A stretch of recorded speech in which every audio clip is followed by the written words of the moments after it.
takes care of its own people. Huwag naman ninyong ganyanin yung tao ninyo. Ikinungulong na nga.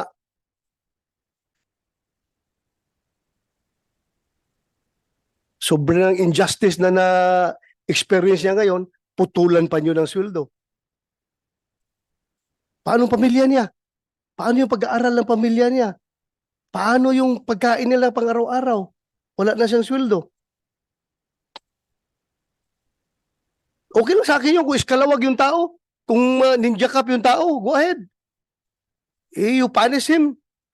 Pero for standing for the truth, for doing what is right, and for not giving in to the intimidation sa ginagawa sa kanya ng Quadcom. Kayo rin, sasakay rin kayo sa Quadcom na pati sweldo niya, puputulin ninyo. You should be liberal enough to interpret your own policy to your people. Kayo ba sa Armed Forces, ganun din kayo? Kapag ang tao ninyo ay nakulong, na-contempt, puputulan rin yun na sweldo?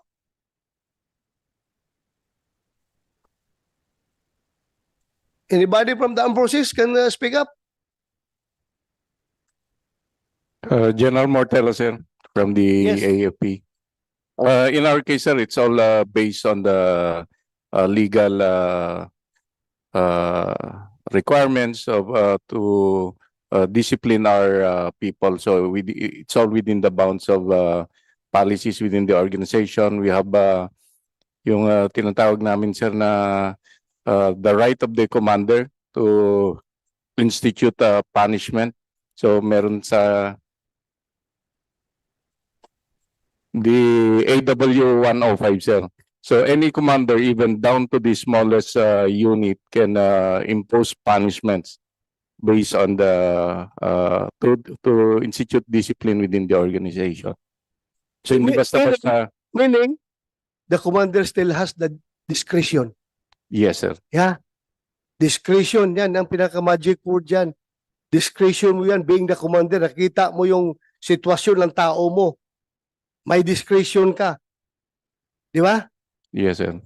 Alam natin, paglaban natin mga tao natin. May mga tao tayo na hinaharas ng mga politiko doon sa baba. May mga tao tayo na kung ano-ano na pinagpapail na kaso. Ito, kaso talaga sa korte, ha?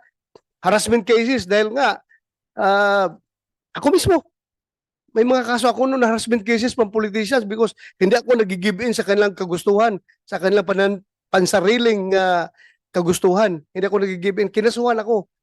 Pero, at least ang PNP namin noon ay hindi ako pinutulan ng sweldo.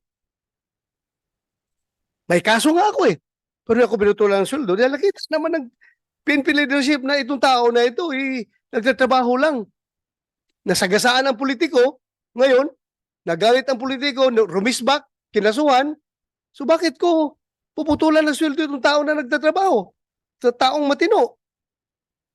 You have the discretion being the commander. And your discretion, using your discretion, you should consider always accomplishment of the mission and welfare of your men. Yung pagpuputol yun ng sweldo kay Grijaldo, what mission have you accomplished? Meron kayo mission na na-accomplish doon? Wala. Wala. Yun lang po.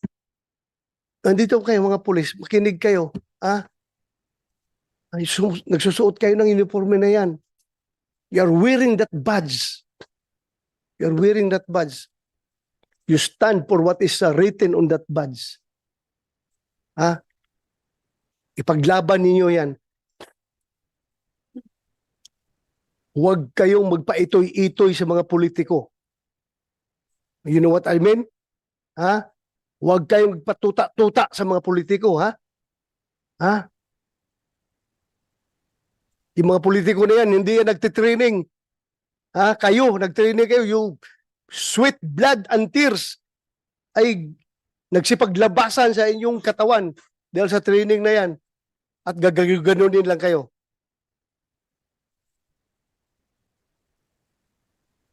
Paglaban ninyo ang tauhan ninyo. My God, if I were the chief PNP at this time, I don't know. Pag ginaganon yung tao ko, I can never sleep soundly at night kapag mayroong injustice na ginagawa sa aking tauhan. More so, the injustice is coming from my own institution itself. Sabi ko kasi magpakamatay ako para sa aking tauhan kapag ginaganyan yung tao ko. Lalong-lalo na kapag ang tao ko ay nagsasabi lang ng katotohanan at pinanindigan kung ano ang tama. DP, you relay my messages to your to the DP, and to your Chief PNP. I-relay nyo yung mensahe ko. Sana naman nakikinig kayo.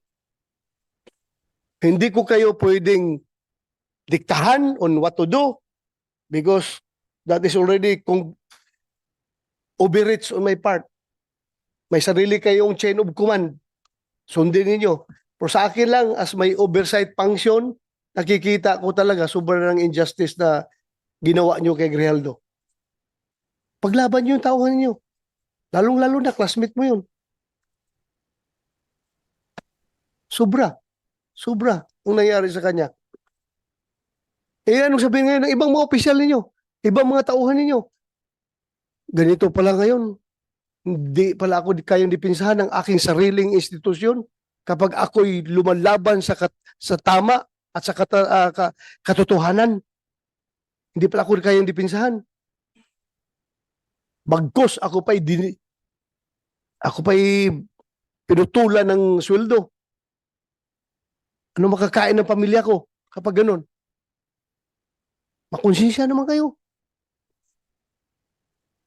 What happened to Grijaldo may happen to you. Pwede mangyari sa inyo yan. At kapag ganun kayo ka-weak as an institution, I don't know what will happen to the PNP.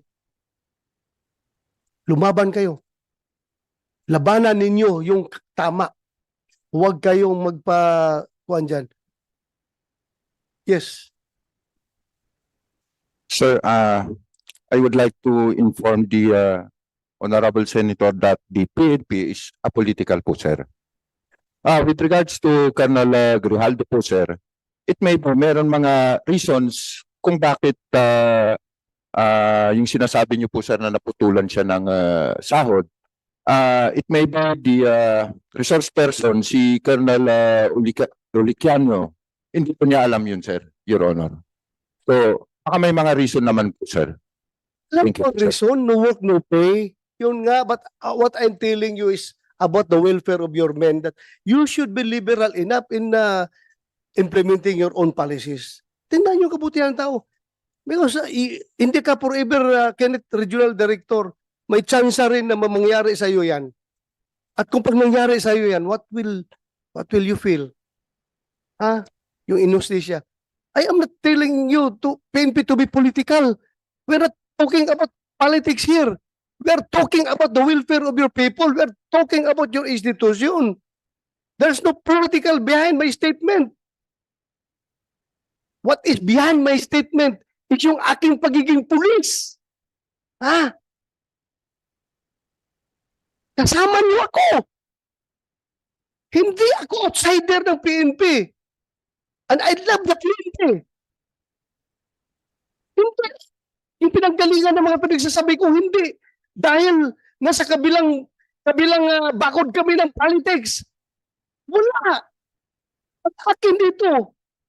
Ano yung uniforme na sinusuot ninyo at willing kayo na mamatay sa uniforme na yan. Yun ang aking sinasama ng loob, Kenneth. Huwag ka magsabi ng apolitical. This is not all about politics. This is all about the PNP as an institution na you should look out for the welfare of your people. Yun ang kinasama ng loob ko. Sir, Go ahead. sir, kami nga po ay nagpapasalamat dahil kasama niyo po kasama namin po kayo, sir, as the former chief PNP. However, ang sinasabi ko po, sir, baka naman itong si Colonel Ulicanio hindi niya alam yung